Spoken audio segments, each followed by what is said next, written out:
अश्वत्थामा बलिर्व्यासो हनूमांश्च विभीषणः कृपः परशुरामश्च सप्तैते चिरजीविनः सप्तैतान् संस्मरेन्नित्यं मार्कण्डेयमथाष्टमं जीवेत् वर्षशतं सोऽपि सर्वव्याधिविवर्जितः पुण्यश्लोको नलो राजा पुण्यश्लोको युधिष्ठिरः पुण्यश्लोका च वैदेही पुण्यश्लोको जनार्दनः हरं हरिं हरिश्चन्द्रं हनुमन्तं हलायुधं पञ्चकं हं स्मरेन्नित्यं घोरसङ्कटनाशनम् उमा उषा च वैदेही रमा गङ्गेति पञ्चकम् प्रातरेव स्मरेन्नित्यं सौभाग्यं वर्धते सदा अहल्या द्रौपदी तारा कुन्ती मन्दोदरी तथा पञ्चकन्याः स्मरेन्नित्यं महापातकनाशनम् कश्यपोत्रिर्भरद्वाजो विश्वामित्रोऽथ गौतमः जमदग्निर्वसिष्ठश्च सप्तैते ऋषयः स्मृताः तेषां वंशानुवंशानां वेदमन्त्रस्य द्रष्टॄणां संस्मरामि सदा भक्त्या धर्ममार्गप्रदर्शकान् अयोध्या मथुरा माया काशी काञ्ची ह्यवन्तिका पुरी द्वारावती चैव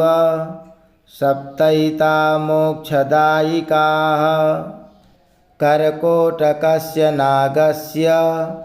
दमयन्त्या नलस्य च ऋतुपर्णस्य राजर्षेः कीर्तनं कलिनाशनम् अनिरुद्धं गजं ग्राहं वासुदेवं महाद्युतिं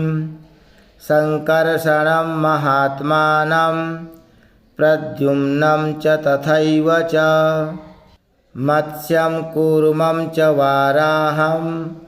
वामनं तार्क्ष्यमेव च नारसिंहं च नागेन्द्रं सृष्टिसंहारकारकं विश्वरूपं ऋषिकेशं गोविन्दं मधुसूदनं त्रिदशैर्वन्दितं देवं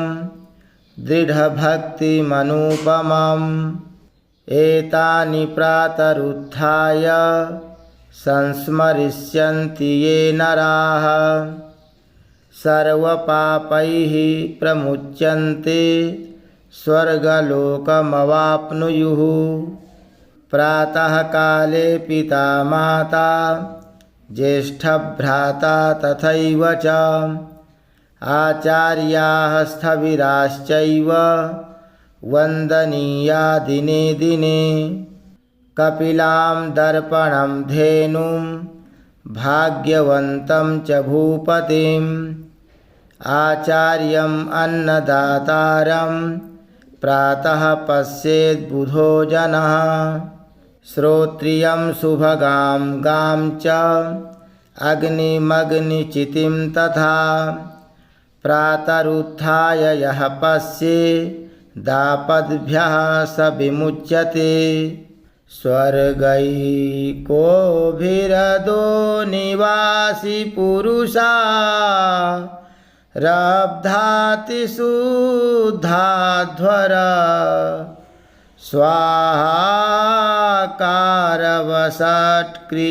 स्वाहाकारवषट्क्रियोत्थममृतं स्वादीय आदीयते आम्नाय प्रवणैरलङ्कृतजुषे मुष्मै मनुष्यै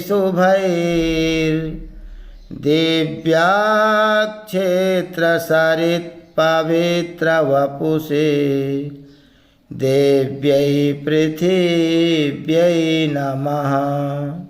समुद्रवसने देवी पर्वतस्तनमण्डले विष्णुपत्नि नमस्तुभ्यं पादस्पर्शं क्षमस्व मे।